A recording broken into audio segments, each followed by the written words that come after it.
Yun na lang po ang ginagawa ni Inday. Mag-ikot-ikot po. Wala nang ginagawa. Yung ating Pangulong Bongbong Marcos talaga sub-sub po sa pagtrabaho. O ngayon, kasama niya siyempre si First Lady Lisa Marcos para sa launching ng Love for All. Dinala niya sa Pasig City yung lugar ni Vico Soto, Mayor Vico Soto, na isang dilawang. Yang kayo ni team na ngayon, ang tawag nga ng mga supporters ni Lenny, Unipink na niya. Unipink.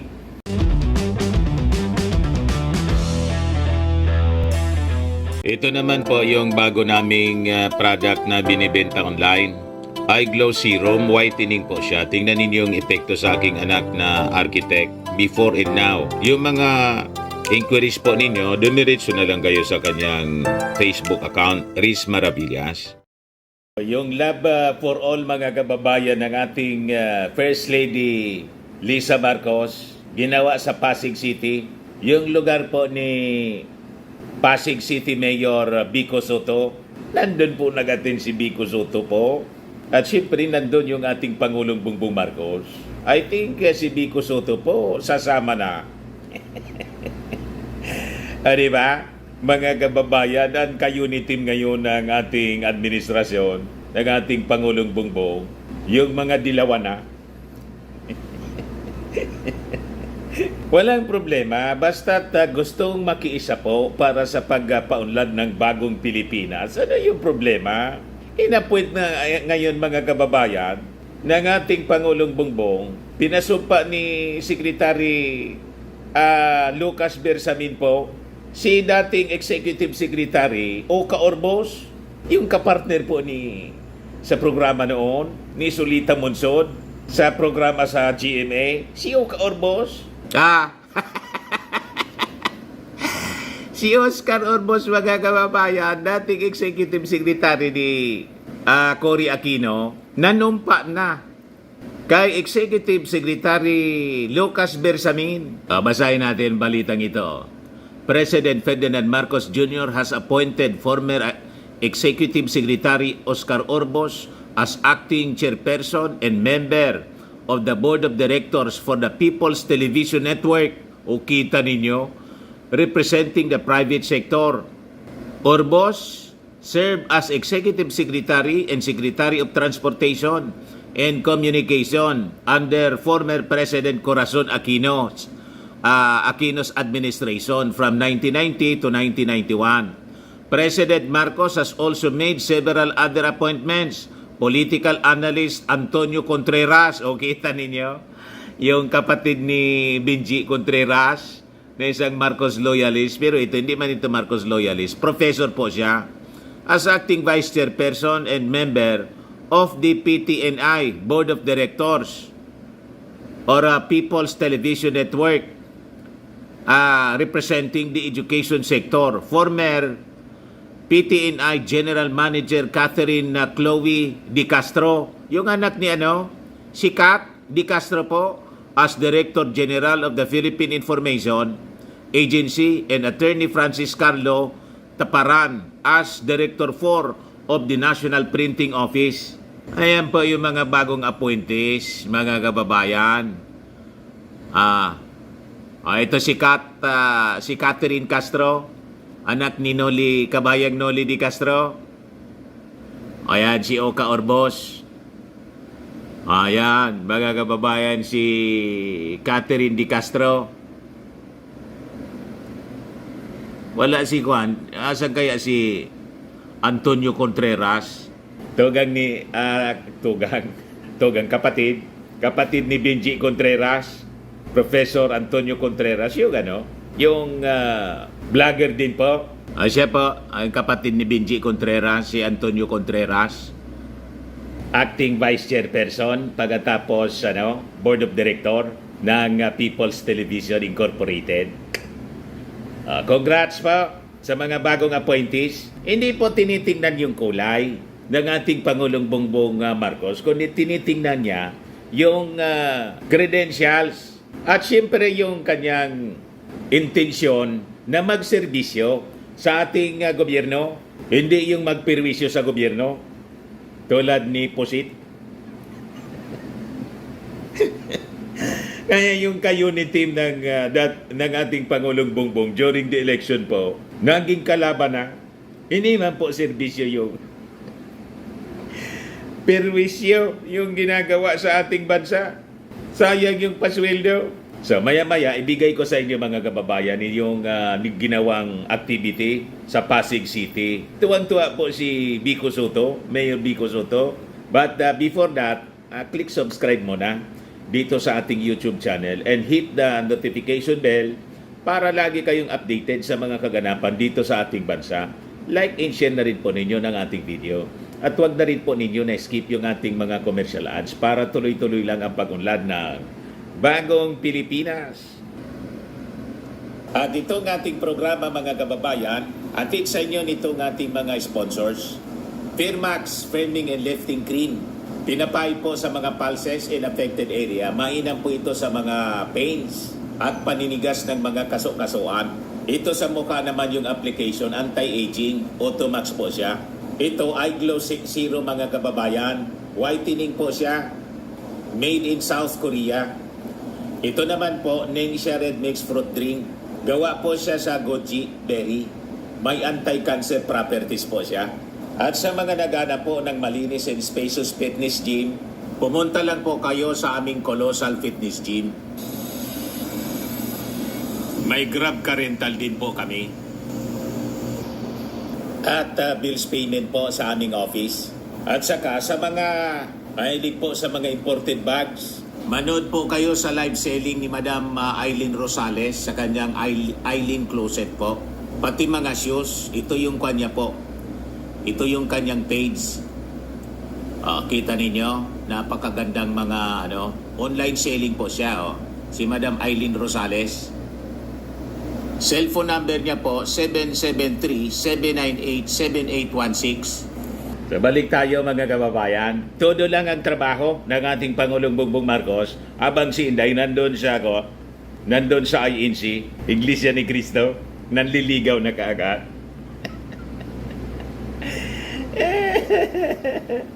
Wala nang ginagawa po si Inday, magpasyal-pasyal, magpa-beach resort. Pagkatapos pumunta kay Apo Wangod, nagpa-tattoo. After na magpatato mga kababayan, pumunta dun sa mga dancers ng Kalinga, nagsayaw-sayaw. At ngayon, mga kababayan, pag galing niya doon, dumiritso sa Iglesia ni Cristo. Ang tagal pa ng eleksyon para manligaw ng suporta kay Manalo mga kababayan. Palibasaan niya, Mr. Maravillas, wala nang mapuntahan si Inday. Yung kanyang spiritual advisor, si Kibuloy, nasa prison na. Nakakulong. Ayan po si Inday. Vice President Sara Duterte visited the Executive Minister of Iglesia ni Cristo, Brother Eduardo V. Manalo, at Iglesia ni Cristo Central Office in Quezon City for a courtesy call at 3 p.m. on Tuesday, October 1, 2024. Yun na lang po ang ginagawa ni Inday. Mag-ikot-ikot po. Wala nang ginagawa. Yung ating Pangulong Bongbong Marcos talaga sub-sub po sa pagtrabaho. O ngayon, kasama niya siyempre si First Lady Lisa Marcos para sa launching ng Love for All. Dinala niya sa Pasig City yung lugar ni Vico Soto, Mayor Vico Soto, na isang dilawan. Yung kayo ni team na ngayon, ang tawag nga ng mga supporters ni Lenny, Unipink na niya. Unipink. Yung Uniteam naging Unipink. Kasi siyempre, welcome po sa ating Pangulong Bongbong Marcos. Sino man na gustong tumulong para sa pagpaunlad ng bagong Pilipinas. Di po ba? Nire-respeto niya yung desisyon ng ating mga mamamayan. Sino mang iniloklok, pagkatapos ng eleksyon po, tapos na yung pangungulay po, serbisyo na dapat. Yun ang inaasahan, yun ang rason kung bakit tumakbo sa posisyon para magserbisyo. Kaya hindi po nangungulay ngayon. Hindi po nangungulay ang ating Pangulong Bongbong. Yan ang matinong leader po. Welcome sa ating Pangulo ang lahat. Oh. Love for all in Pasig City. Pakinggan natin yung speech ng ating Pangulong Bongbong. Kasama din po natin ang kalihim ng Department of Interior and Local Government, Secretary Benher Abalos. Yan. Yun yung number 1 ko po, si Vico Soto. Samantalan nyo na po dahil yung pagka-DILG Number 1 sa Secretary pagkasenador. Sa ilang araw mapalitan na at gagawin na nating senador. Kinampanya na ng ating Pangulo. Gagawin na nating senador. Ang chairperson ng commission, ang CHED ng Commission on Higher Education, ang chairperson na Popoy De Vera, ang aking ito nga, appointee yun ni ano? House of Ni Digong? Representatives Si Popoy De Vera? Ang Lone District Representative, Roman Romulo, Pasig City Mayor, ang ating host ngayon para dito sa ating pagpupulong. Pasig City Mayor, Mayor Vico Soto. Di ba? Ayos na ayos ba? At ang talagang kailangan nating batiin dahil po itong Love for All na proyekto na ito, na programa, hindi na proyekto dahil ang dami pinagkakalat dito sa buong Pilipinas. Itong programa na ito ay ang First Lady Lisa. Yes. Si First Lady Lisa, katabi ni Vico Soto. Ang mga LGU na magiging benepisyaryo nitong Love for All program na ating bibigyan at magbabahagi ng ilang mga equipment at tuloy din kasama rin ang mga serbisyo ng ating mga ahensya, kapwa ko ng manggagawa sa pamahalaan, ating mga kababayan.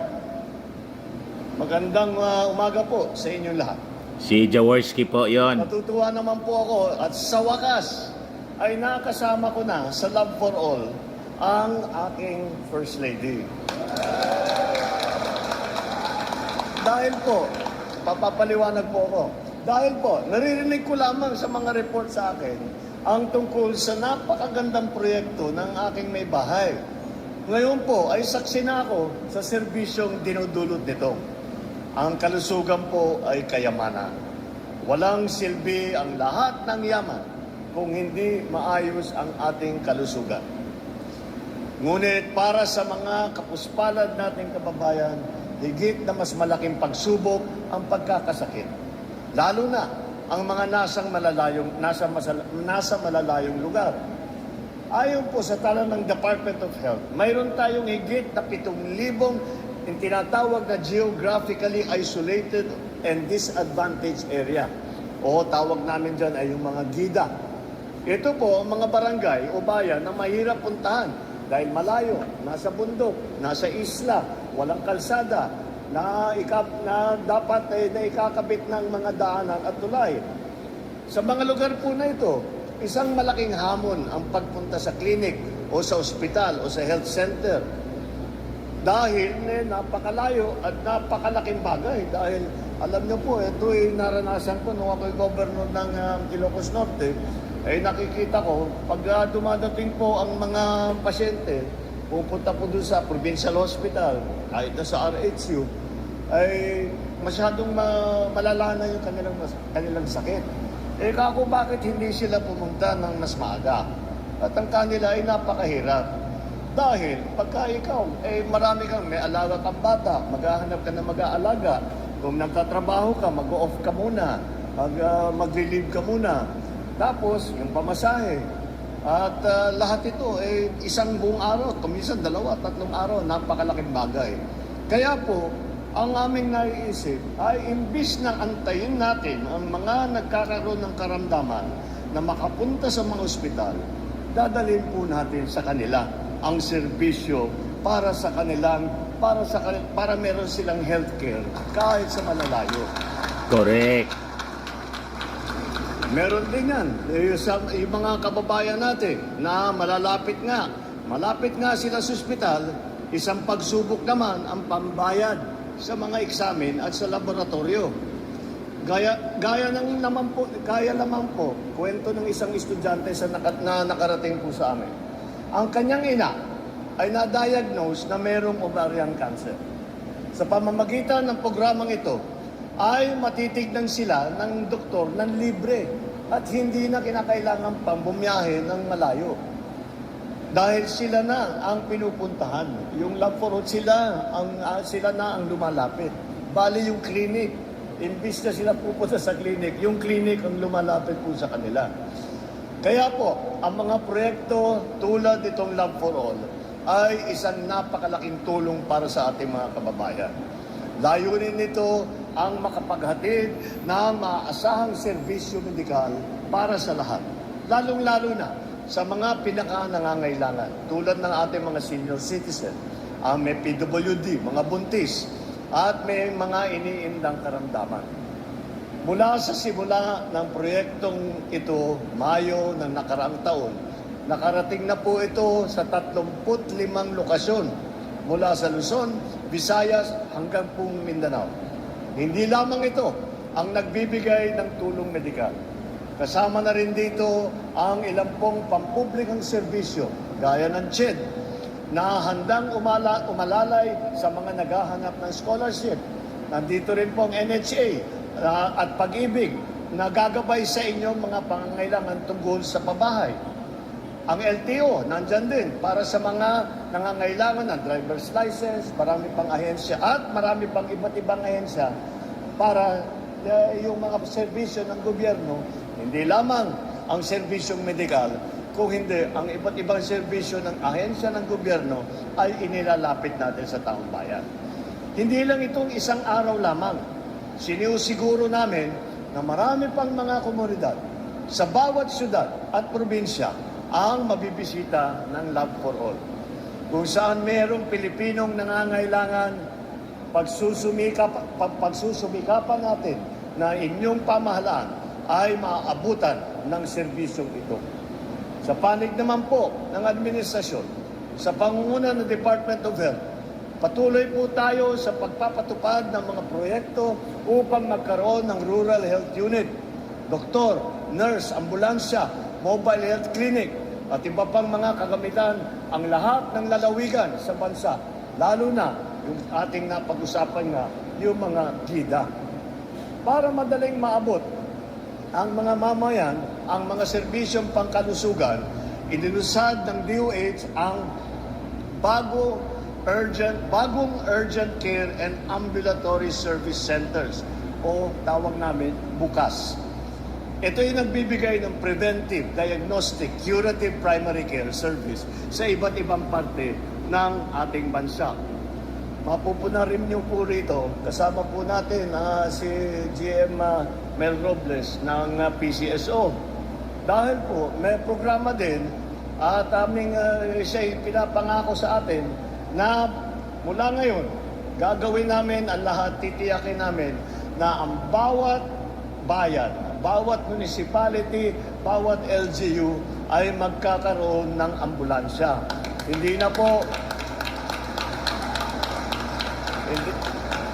na po kagaya ng dati na makikiusap ka pa, lalapit ka pa kung kani-kanino, at kung medyo hindi kayo magkaibigan, baka hindi makalusot yung request ninyo.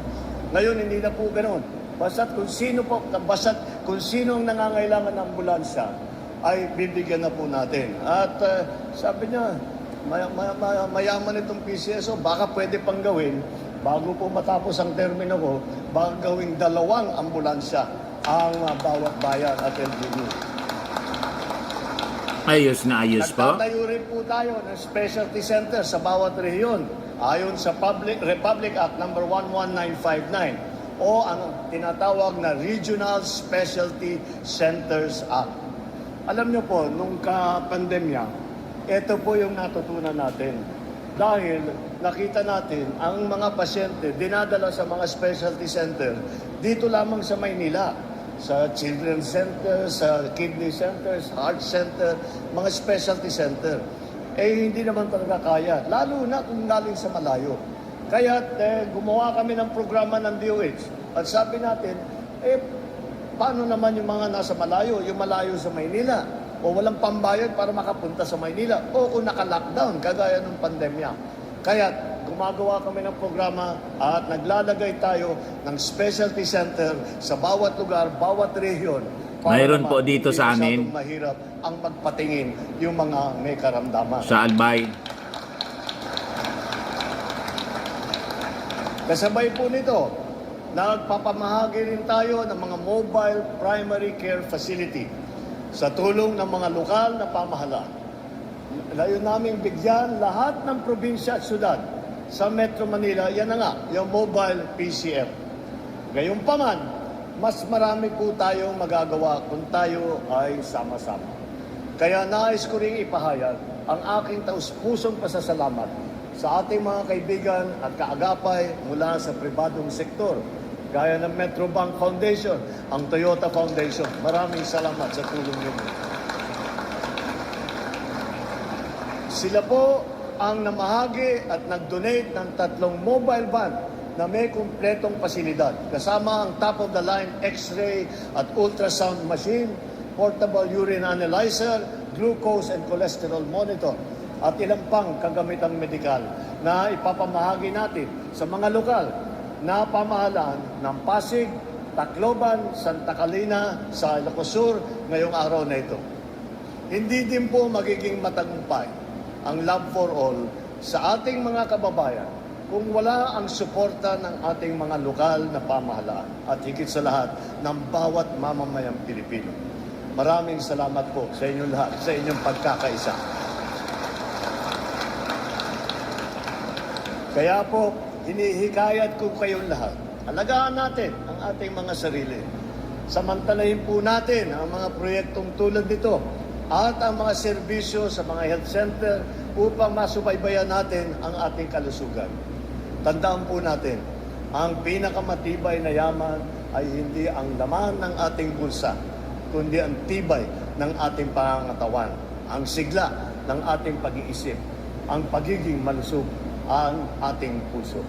Bago rin po tayo matapos, gusto ko lang ulitin na kailangan natin pasalamatan ang ating First Lady sa kanyang ginagawa. Ayos, palakpak siya, no? Si Vico Soto. Halata niyo po. Sumali na? Politiko, dahil hindi masyadong pinag-uusapan itong napakagandang programa na ito. Kung politiko ang nagpatakbo nito, siguro katakot-takot na publicity na yung lumalabas. Lalong-lalo na ngayon panahon ng eleksyon. Ngunit, ang First Lady po, hindi po yun ang iniisip. Iniisip lang niya kung paano makatulong at napakalaking tulong itong ginawa niyang project ng Love for All. Maraming salamat sa tulong mo rito sa pagsulong ng ating healthcare system. Napakapalad ko rin na napangasawa ko ay hangad din ang pagtulong sa kapwa at sa kapwa. Ayos.